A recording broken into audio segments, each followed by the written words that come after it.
My guest today is artist Brent Chumley. Welcome to DiceGeeks.com Tabletop RPG Show. Level up your RPG campaigns by filling yourself with stories and knowledge. Explore topics from archaeology to film history to writing to literature and much, much more. This is DiceGeeks.com Tabletop RPG Show.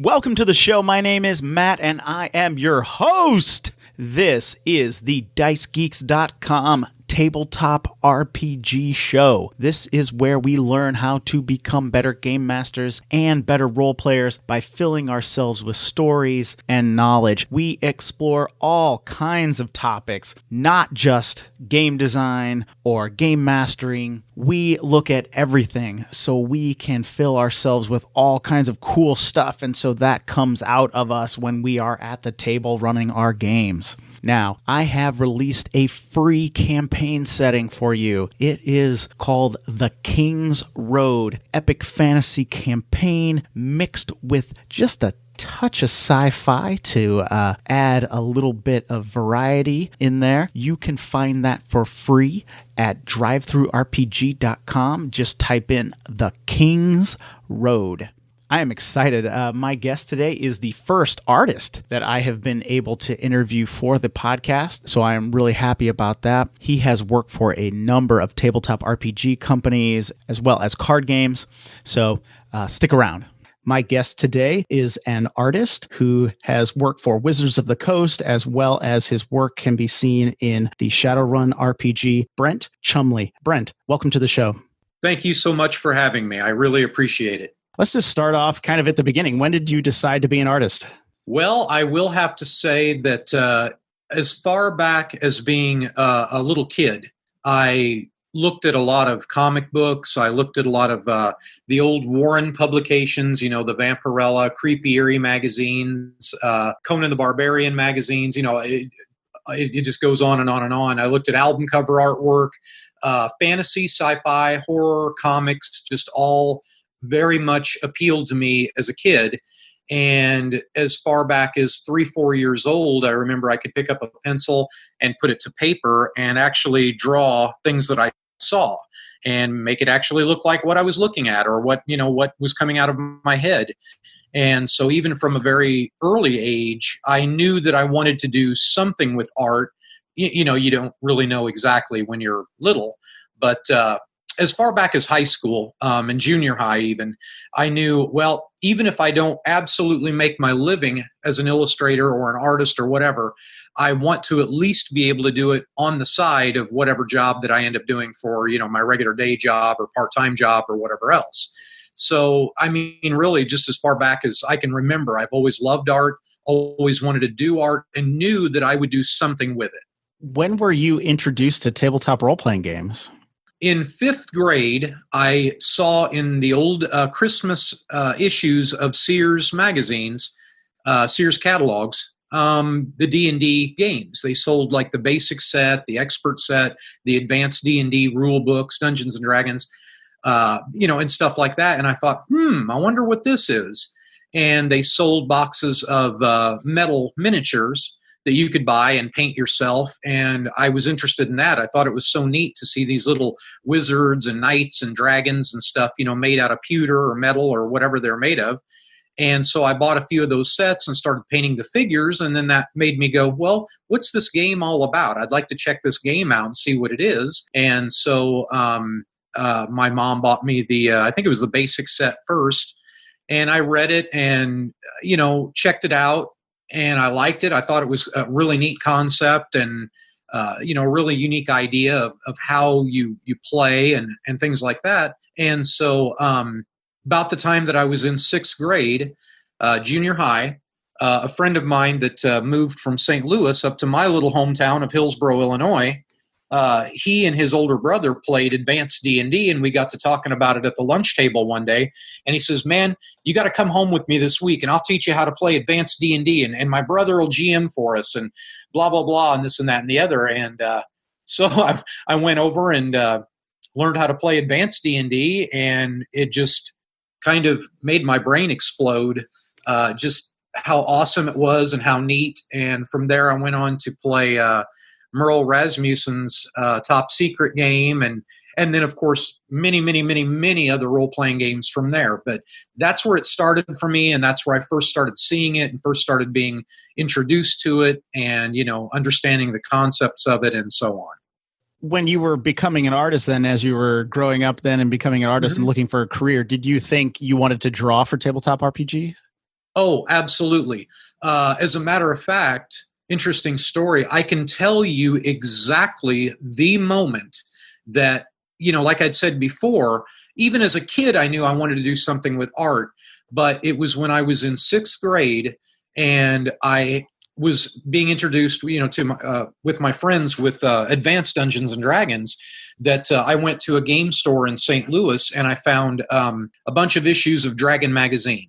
And on the cover of one of those Dragon magazines was a piece of artwork by Larry Elmore that featured a knight rearing up on a horse with a lance and a couple of goblins in the foreground that he was, chasing off or getting ready to fight. It's a fairly famous cover that he did. Mm-hmm. And I remember looking at that while I had it tucked away in my book bag in class and thinking to myself, that's exactly what I want to do right there. That's it. I had seen Frazetta's work and Boris and, all the other greats from the 70s, the brothers Hildebrandt, the album cover artists that I'd seen, and all of it, culminated in me wanting to do art. But it was that Larry Elmore cover, and I've told him this story. I've become friends with him over the years, and I've told him this story about it. And, he laughs and says, well, I don't know if that's a good thing or bad thing, but I sure appreciate it, joking with me. And, we get a kick out of it. But that is the moment that I realized right then and there that I want to do fantasy art. I would like to work in the gaming industry. Of course, this was in 1982, so I didn't know what the gaming industry would be by the time I was an adult, of course. And as you know, it's taken on many forms with video games and everything else. So that was the moment that I knew that I wanted to do that. It's just interesting, hearing you mention like Larry Elmore, just some of his artwork like lives in my memory, right? Like you had mentioned that famous cover. And yes. I think he was probably one of the first, artists that I got to know like his name, when I was a kid looking at these different things because of, obviously because of Dungeons and Dragons and then Dragon magazine as well. And then he did a few for Star Frontiers, which I played a lot. And it's just like, I don't know. It was just like I would go into the comic book shop or the gaming shop and I would see, it was just like I could tell his cover across the room and I would just have to go over and look at it no matter what, no matter what it was. He had an unmistakable style. And he really was. I mean, his art inspired me. I've had people tell me over the years, I see a little Larry Elmore in some of your stuff. I mean, not like you're copying him or anything, but like there's an influence there. And I said, well, yeah, absolutely. I cannot deny that. He was a huge influence and inspiration to me and my work. So I would never, balk at that or act like that wasn't a thing, because it is. So because now when, if I see a Larry Elmore, it's just the power of that art that kind of sets like the whole mood for a game or the setting. And I wonder if that's something when you're drawing a piece that you're kind of thinking about that. Absolutely. Absolutely. That this piece, this artwork is going to then form what the players see in their minds, even if it's just a cover on the book or something like that. Right. No, absolutely. That kind of thing is always in my head when I'm doing pieces, whether it be card illustrations, cover illustrations, interior artwork. I mean, it just doesn't matter what even if I'm graphic design, laying out images for a supplement piece to a game or whatever. I'm always thinking about how is this affecting the overall look and feel and branding of the company and the product and all of that goes with it. So absolutely. When you create something for a company, do you have to emulate their kind of company style, or do you do? I guess I'm a total novice with artwork, so I don't know how that exactly works. Like if you drew for Dungeons and Dragons, it's going to be a different style than Shadowrun, right? Right. Every single company out there has a different way of doing things. I can't say one thing and have it be an across-the-board statement. Some companies want you to follow a style guide, or they'll say, look, we want you to make your art look like, this artist or these artists or whatever. I don't particularly care for that when that happens, really, because I want to do my own thing. Mm-hmm. I want to have my own look, but I can manipulate my style, a little bit to accommodate that. But some companies really want you to do that sort of thing, and others give you completely free reign to do your style, your thing, and whatever. Every company's a little different. Some of them want you to do certain things a certain way, but still allow you to do your own style. It just kind of depends. With that kind of thing, it just kind of depends from company to company, honestly. What was the first RPG that you got to draw for? The first one, as a matter of fact, I can tell you the exact date that I got my first professional gig, if you will, in fantasy role-playing games. And that was with Mongoose Publishing. And I think they're still in business. They're out of England. Mm-hmm. And they were making a lot of third-party supplements to third edition D&D when it came out in 2000. The year 2000. And the very first project I got to do for them, the email came in, believe it or not, on September 11th of 2001. Oh, wow. So I started talking to them and building a relationship with them in 2000. And then on September 11th of 2001, I got my first email job from them. And as a matter of fact, I still have a printout of that email just to save it because of the date. Sure. Well, that's something else. So what did you end up doing for them? Oh, I ended up doing some interior illustrations throughout. That started my relationship with them, doing a lot of interior art for their Quintessential series, which was a third-party Dungeons and Dragons supplement. And then I ended up doing covers for them for their Slayer's Guides series, and covers for a few of their other hardback books that they put out, and various other projects, maps, graphic designs. I did a lot of work for about 4 years for them, and that was my break into the role-playing game industry. And they were the first company that hired me to do that stuff, and then I went from there. Okay. Now, I guess again, just to kind of pick up, like I said, I even though I publish tabletop RPG resources, I usually use a lot of stock art or public domain art because I can't usually afford to hire an artist. But just thinking about this, does the company say, "Hey, I want a dragon and a guy with a sword and a lady casting a spell," or do they just give you kind of free reign, or do they tell you maybe like a feeling or something? Oh, well, it once again, it depends on a project. But it usually they, let me think how I want to start this. Usually when a game company hires me to do something, they tell me right up front what the game is going to be for, what the project is, and what they're looking for with it. So let's say it's a collectible card game, which I've done many of these.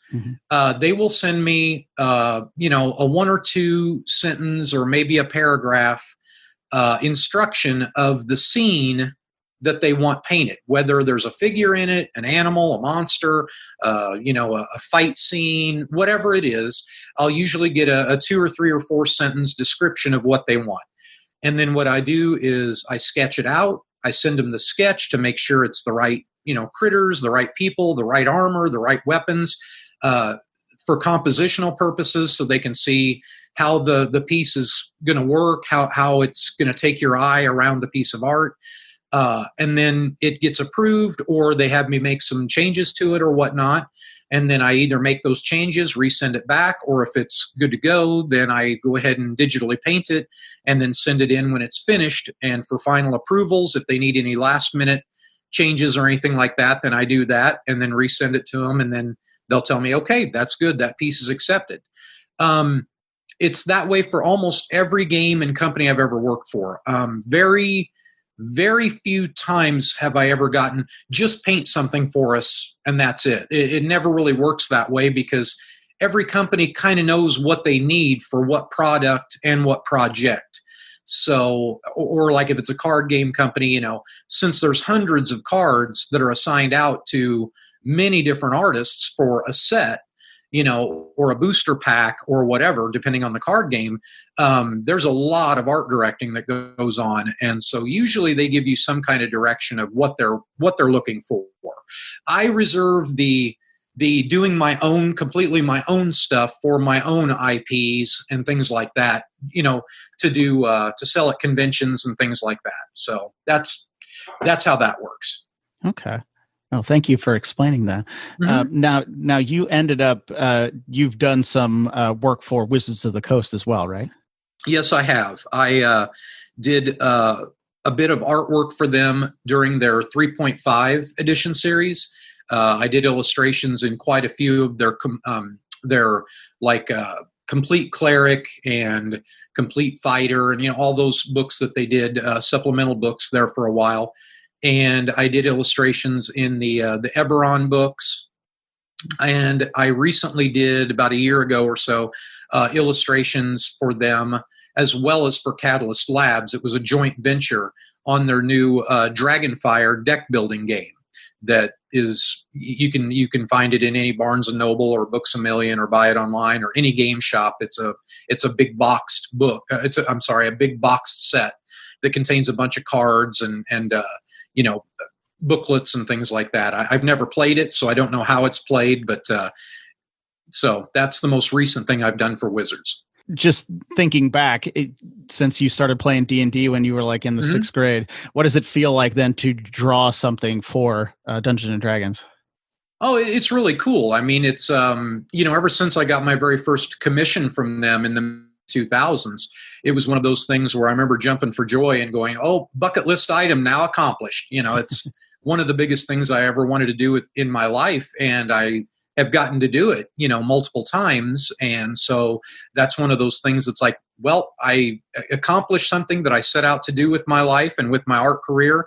And now I've done that. And so I'm very happy about that, If you could kind of give us a window into your process a little bit. I know you mentioned a little bit about painting it digitally and things like that, Mm-hmm. but could you just give us like just a little window into your process? Like, so Sure. Yeah, a game company sends you, 3 or 4 sentences, and what kind of then do you do? Okay. So the first thing I do is I look at, what they've given me, what they're looking for. And immediately after that, then I start looking through all of my reference photo files that I've collected over the years and things like that to find like faces and body types and weapons and armor styles and things like that, whatever it is that I'm illustrating. Or if it's like an old West scene or something like that, what kind of pistols they were using or whatnot, so that I can get an idea of what it is I'm supposed to be illustrating to get it right. Sometimes if it's very specific weapons or items or whatever, they'll actually email me, photo references that the art director has collected or other artists' work that has illustrated that before, so that I know who that character is for that game or what this guy is or this woman or whatever. And then once I collect all my reference material stuff, I sit down and start sketching and getting an idea in my head of what the composition of the piece is going to be, so that it works either for a card or for a book cover or whatever, because you have to compose things slightly differently for different medium. For cards, book covers, interior illustrations, they all have a different way that they work. So then what I do is I sit down and I sketch out all my ideas, my compositions and stuff, and then I get together a more cohesive sketch and then send that off to the art director to be checked to see if that's what they're wanting and whatever. And then once they approve that, then what I do is I take that sketch and I refine it a little bit more, usually in Photoshop. I play with the composition. I can play with the characters and stuff a bit, because I work in layers. I work all of my characters and figures and backgrounds and things like that are all done on separate layers. And that way I can manipulate sizes and shapes and things like that to tighten the image up before I paint it. Then what I do is I use a Wacom tablet or Wacom. I don't know exactly how you pronounce it. And I also have a UG direct to screen kind of a tablet as well. And depending on my mood or what I'm trying to do or accomplish, I use one or the other. And I use a software program such as Photoshop, and there's a couple others that I use for certain things. And I will directly paint on top of my sketch using the same kind of traditional techniques that I learned when I went to college and studied, oil painting and acrylic painting and watercolor painting. So I use most of the same techniques that I did, years and years ago in college, and just replicate it using the digital medium. And once I have all my painting done on all of its layers, then that way, if I need to make adjustments or the art director comes back and says, the research and development department decided that this guy's hat needs to be changed. We want this kind of a hat on him instead of this. I can go back into the painting with all of the open layers, change out that hat, paint a new hat in, lock those layers back down, resend the piece, and then I'm good to go. So that is my process for how I actually work. I guess it does get as granular sometimes as this guy needs a different hat or a different sword handle or something like that. Oh yeah, absolutely. I throw that out as an example, but that really actually happened to me doing a Legend of the Five Rings. I worked for them for the last 8 years that the company AEG owned them. Mm-hmm. And I specifically remember, turning in a painting that the sketch was approved and everything. And they came back about a week later and said, the R&D department decided that this guy needs a different hat. And, he needs this kind of a hat instead of this kind. Okay. So I had to go back in and, get that file out and repaint that hat, into a different style, and then, resend it to them. So yeah, that's a specific example, but things like that happen frequently. Oh, we decided it needs to be a different gun, or the guy's color of his outfit, we've decided it should be blue instead of red or something. And then I can go back in and make those changes and then resend it. So yeah, that does happen. I just find that fascinating. But so you worked on Legend of the Five Rings then? Oh yeah, for about 8 years. I want to say all the way up until 2015 when they sold the property off to Fantasy Flight Games. Yeah. Mm-hmm. Okay, because I played that a number of times, and that was a fantastic game. Right, absolutely. And they reused the art from the cards in the role-playing game too. So I do have art in the 4th edition role-playing game books too, by default, because I had done card art. So I guess you've mentioned it a few times. Do you end up doing more card art than books, or?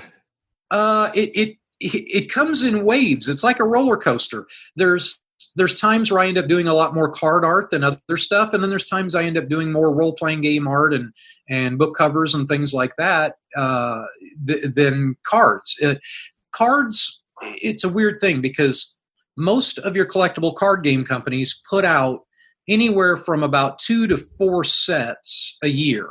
So it's like about every 3 months that I'll get a call out, wanting for me to do art for a new set that they're putting out. And that's pretty well that way through most all of the collectible card games that I've ever worked for.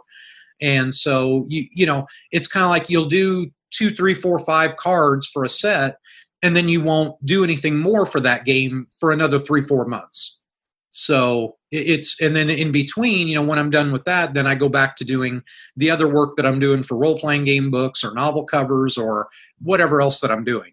So it's always this constant wave of what one of the bosses of the companies that I work for, we like to call it a conveyor belt of projects. Well, I'm going to put this on your conveyor belt of projects to do for this next month. And we get a good kick out of that because that's really how it works. It's a constant stream from cards to books to novels to, and it just changes day to day what I'm doing. It's kind of odd, but it's great because then I don't get burned out on doing one thing or another. So sure. So you do novel covers as well? Yes. Mm-hmm. Okay. Just on a freelance basis, or is there a company? Yeah. I mean, one of the main companies that I do a lot of work for every month, I have a steady stream of work, is a company out of New York City called Fifth Epoch Publishing. And Vito Pandolfo is the managing editor and managing partner of it. And I paint their novel covers for them. I paint their role-playing game covers for them. I do interior art for their role-playing games. I also do graphic design where I lay out things like their GM screens for their games that they do. I mean, you name it. I've even done some book editing. I'm actually doing some writing for them now, doing writing an adventure for their Metal Magic and Lore role-playing game. So I'm always busy doing some project or another for them, and it ranges the whole gamut of stuff. So, and they're just one company I work for. I've got a plethora of them that I work for at any one given time. Sure. I don't think I realized that you are a writer as well. Yeah, I don't have anything published per se yet as far as in the gaming field. I did work at a newspaper for 7 years as a specialist graphic designer, and I did do a number of front cover stories for them when basically the other photojournalists were out of the office. Sometimes things would come up that were more creative based, and they were like, Brent, you're an excellent writer and you're a photographer as well. You want to go out and cover this story for us? Sure. So I do have published, articles and things like that out there, but just not in the gaming field as of yet. But that is changing very quickly here. Oh, that's fantastic. So you're working on an adventure? Yes, I am. For what game? Yeah. It's for a role-playing game called Metal Magic and Lore, which is a fantasy role-playing game. And it's an adventure called Eye of the Storm. And it should be out later next year in 2020. I guess just kind of sticking with art just a little bit. When you kind of start a piece, is there a way, like, are you thinking about, like, I know we talked about kind of the feel of things, but just to get a little bit more into it, just Sure. Are you thinking, like, how does this picture tell a story? Oh, absolutely. As a matter of fact, one of the things that I'm known for with my work, one of the selling points of my art that I've been hired on time and time again is my portrayal and use of facial expressions of characters. I've been drawing portraits of people, friends, family, hired commissions all of my life since I was a teenager. I have a gift for drawing people's faces. And I can communicate an entire story through characters' expressions in my art.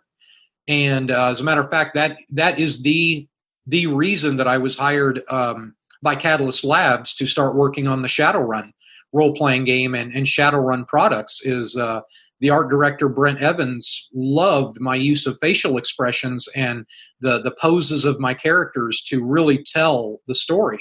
And he was so intrigued by that, he said, I want to hire you. I love this. I think this is fantastic. And I've been working with him now for, about 4 years now. And I've done a lot of projects with that and some of their other game franchises. And I continue to use that as a storytelling technique. Absolutely. And so, yeah, I had mentioned that you had worked on Shadowrun. What have you done for them? Shadowrun, I've done a lot of interior color art for their various Shadowrun role-playing game books.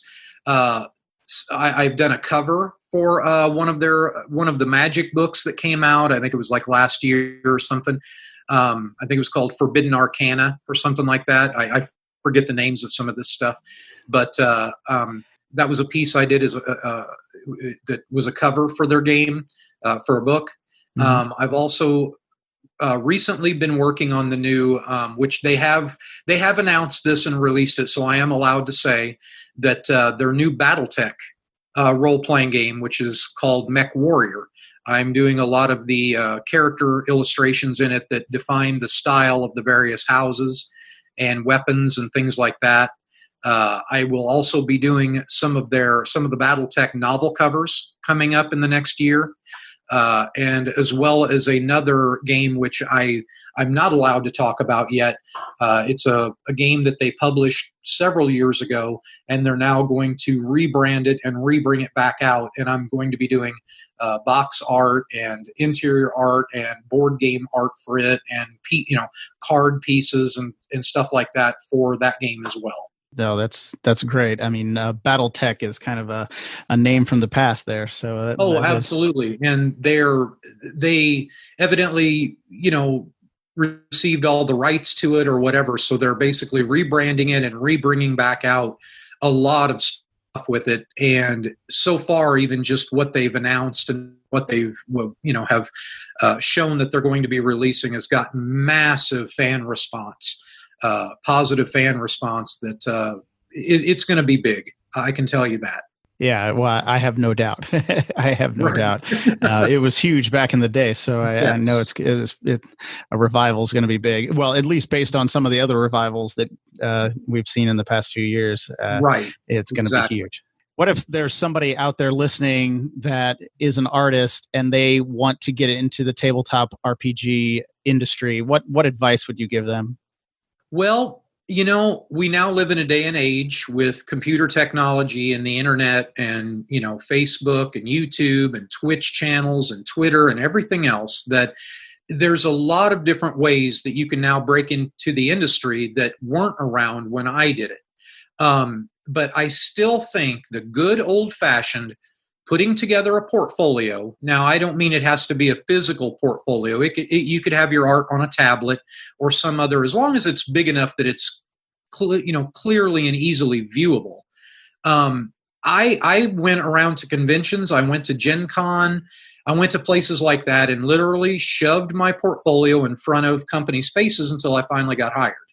I did it for about 2 years before I was picked up. I still think, for what technology is out there, I still think going to conventions, going to trade shows and things like that, where these companies have representatives there, they have art directors there, editors, what may have you, pushing your portfolio in front of their face, shaking hands with them, talking to them, giving them a business card, staying in touch with them after a show, and all of that still has a huge merit, even in today's society with all the electronic means that you have to communicate. That's how I did it, and I still would tell young, aspiring artists to go out there and do it that way. Even if they submit stuff through emails a lot and everything, that's all good and fine. But get out there and shake hands and let people see your face and get to know these people personally, because if they get to know you personally, there's a lot better chance that they'll hire you and that they'll want you to do art for them than if you're just some random, emailer to them or whatever that they don't know, that they've never seen, they've never met, they've never heard of you. That's a lot harder way to go. And that would be my advice. I think that's great advice, because there really is no substitute for meeting somebody in person. Right. Right. And I'm going to be honest with you too. And I don't mean to get into the nitty gritty of anything, but I'm going to tell you right now, any industry, and you have to remember, the role-playing game industry is an entertainment industry, just like the music industry or anything else. It is an entertainment industry, and just like anything else, you have to get to know people. And one of the things that I've learned to do over my almost 20-year, career span in this industry now is, it's one thing to just go take your portfolios around. It's just one thing to get published and have your stuff be seen in products out there and this and that and the other. But one of the things that I've enjoyed doing as a fun thing, as well as a business thing, is going to, after show parties and things like that, because a lot of your industry people go to these things, and it's a great way for you to meet people and get to know people on a personal level, so that then they can come back and look at your, check out your business card. Yeah, I remember meeting this guy at, the after party at such and such con. I'm going to check his art out. He seemed like he might be right for this job or whatever. So, just like any other industry or any other job out there, there is a certain amount of it's very important what you know, but it's also a lot of who you know. It's also a lot of getting to meet people and getting to know people, because, they're a lot more likely to hire somebody that they know and that they've met and come highly recommended by friends and colleagues and other business people than just a random person that they have a card or an email from. What would you say to somebody, say, like in my position, I self-publish RPG resource books. A lot of people are self-publishing their stuff today. What advice would you give for somebody like me if I'm going to start reaching out to artists? What shouldn't I do, I guess, when I start reaching out to artists or something like that? Okay. The very first thing that you do not want to do is don't ever offer work to an artist and say to them, it's going to be great exposure for you. I don't have any money to pay you, but it's great exposure. That's the worst thing in the world you could do. Almost every professional artist that I know that started around the time that I did in the early 2000s was offered that kind of work. I am happy to say that I never did any of that work. I always made sure that I got paid for the work, or, things like that. That's a huge no-no. If you don't have the money to pay artists, that's fine. I understand that, but find another way to get your art. Find another way to legally use free domain art or whatever if you need to. But don't ever offer to get artists work for exposure, because that's an insult. And that's the number one cardinal rule that I would say in someone, for someone that's in your position and what you're doing, do not do. Okay. No, that's good to know. Yeah. And I know even for when I was starting out and things like that, it is, I think you have to get a little real, and especially as a creator, as a writer, I had to kind of get real and say, okay, well, I'm going to use public domain art, or I'm going to buy stock art because that's available. Because on the first few books that I published, right, it's just like, well, I'm going to spend money on this and I'm not going to make any money. So how can I hire an artist and pay them what they're worth and what they should be paid when nobody's going to make money on this book? Right. Well, yeah, and that is always a problem. Sometimes too, if it's one of those things where it may not make money, immediately for you, but it will down the road as you, push out more products and things like that for it, and have more money for, promotions and things like that. Another thing you could do is at least offer an artist, if they do the work for not monetary value, for like royalties later on down the road or things like that, so that at least the artist is compensated in a way that's not just telling them, hey, if you do this work, your stuff will at least get seen, because that's really worth nothing. But, if you don't have the money, but you do want to use artists, I know companies that, will let you in on royalty agreements or things like that, licensing products, where at least down the road they could make money from, okay, if I sell this many, books with their art in it, they will get this much percent of the sales and things like that. I mean, that's at least something, I know Magic the Gathering did that when they first started. They didn't have any budget for artists, so they basically made a deal with all the artists in the first at least few sets. I don't know if it went on for a year or two or what, but hey, work for royalties. We'll pay you down the road. And I know some of those artists ended up making like $250,000 years down the road off of deals like that. And then of course they changed their positioning on things and all that kind of stuff. And that's public history that you can read about on the internet about how they did things. That's not an industry secret or anything. That's all public knowledge and stuff. So, but yeah, I mean, at least, if you're going to work with artists and not do public domain stuff or free stuff, stock stuff and whatever, make them some kind of an offer, make them some kind of a deal. Even if it doesn't make them a ton of money or whatever, at least you're not trying to get work out of them for free. And that would be my best advice. And thirdly, always do a contract agreement. As an artist, you never want to do work without a contract, because I'm telling you right now, and this has happened to me time and time again throughout my life, even before I was doing art in the gaming industry, that if you don't do contracts with clients, you will get screwed. It happens. And not always because they intend to, or that it's intentional, or that somebody's out to get you, but it just happens. So always make sure that you work with a contract. And as a game publishing company, always make sure that you offer a contract to artists, writers, whomever else that you're going to work with. It's only fair. It's the right thing to do. And that's just good business. Yeah, no, I think that's fantastic advice because, working with a contract is definitely needs to happen. Definitely needs to happen. Absolutely. And then, Yes. and I think there are some creative ways, like you mentioned, that you can get artwork, for your book if you don't have a lot of money. There is some fantastic stock art available, and of course, the artist is getting paid.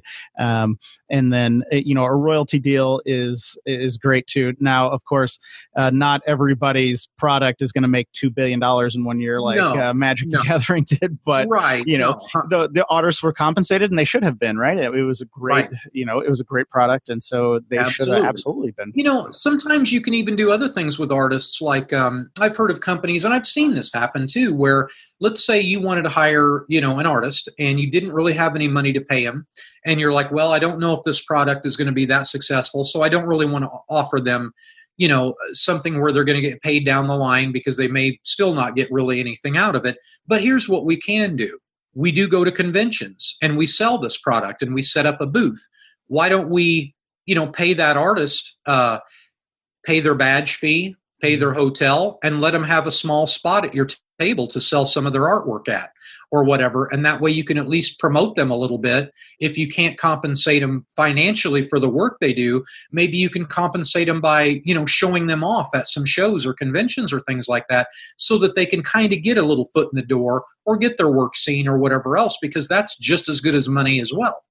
Things like that. I mean, there's probably a million ideas out there, but just something else that, I've seen some companies do and stuff in the past that didn't have a lot of money to pay or whatever. They've actually, brought the artist to shows with them and stuff so that they could kind of get some other work going or get their foot in the door or things like that. Oh, yeah. No, that's a fantastic idea. Now, Brent, where can people see your artwork online? Okay. Well, right now, my website is being built. It's going to be another few months before it's up live running, but that will be www.brentchumley.com. But for right now, where they can go and see my work is on The Art of Brent Chumley on Facebook. I have a Facebook page so that clients and businesses and private individuals can go. They can see samples of my work on there. I've got mini folders with cover painting images, card art images, graphic design images, cartography images, you name it. I've got folders for different genres, different styles, and things like that on there. And so as of right now, that would be the best place for them to go and see my art, as well as out in the wild, buying the products that my art is featured in. So there's that. Okay, yeah, and I will put links to your website and to the Facebook page in the show notes for this episode at dicegeeks.com. I will also grab a few of the books that you have done art in, and I will put links to those there as well so people can see your published artwork. So, Brent, thank you so much for being on the show today. Thank you so much for having me. I really appreciate it, and this was an absolute joy and a blast to do. Okay, there you have it, guys. I really hope you enjoyed this interview with Brent today. If you want to check out his artwork, and seriously, you do want to check out his artwork, please go to dicegeeks.com. In the show notes for this episode, I have provided links to some of his artwork. I have also provided some links to some of the games in which his art appears. So, again, you definitely want to see some of those. Now, guys, if you want something for free, head over to dicegeeks.com/free. You will get 10 free dungeon maps plus a little something extra, and you will never miss an episode of this show. Okay, guys, I am super excited to bring you a new fantastic guest each and every Wednesday. However, I really need to know that you want me to continue making this show, and you can let me know that by heading over to patreon.com/dicegeeks and consider supporting the show. Every bit of support that I receive there goes to making this show better and better, and it is greatly appreciated. So I thank you for listening, and until next time, keep gaming.